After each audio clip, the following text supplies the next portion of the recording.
You can't make a good deal with a bad person. That was something that I saw in a Warren Buffett really short video, and don't want to violate any copyright laws, so I'm going to read you, which just takes a few seconds, what he said.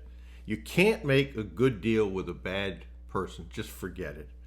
Now, if you think you can draw up a contract that's going to work against a bad person, they're going to win.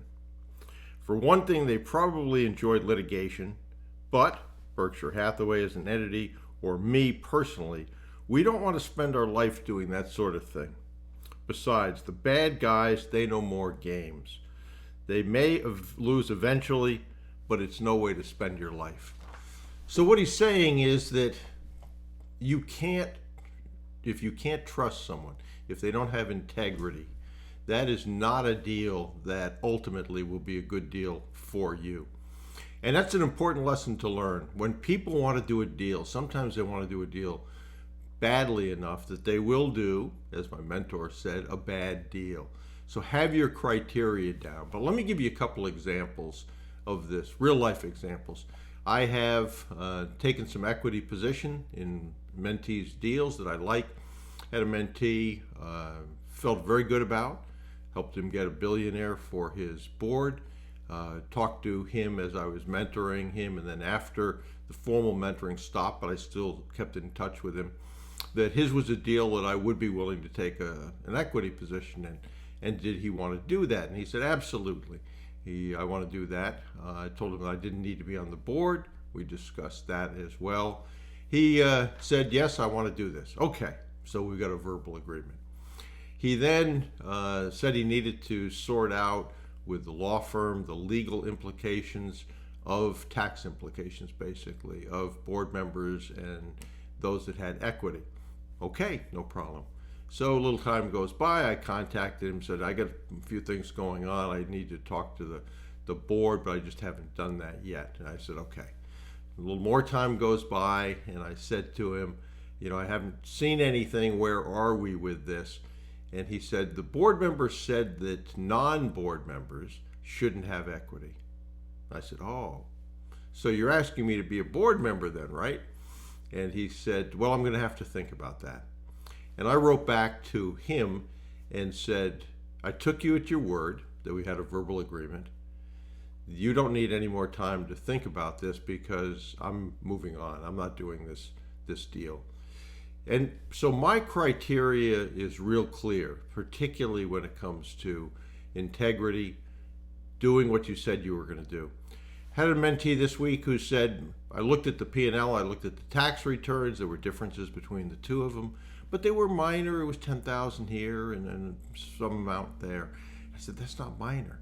And when you look at the P&L and you look at the tax return, unless those two match up, or if they don't match up, some reason that candidly I can't think of, then that's a next.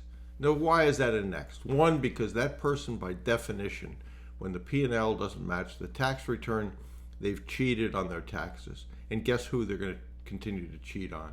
Those around them. That's going to be you if you're in partnership with them. So for me, full stop, next. One of the things that people, as I mentioned at the beginning of this, they tend to say, okay, well, it's $10,000 here, it's not that big a deal.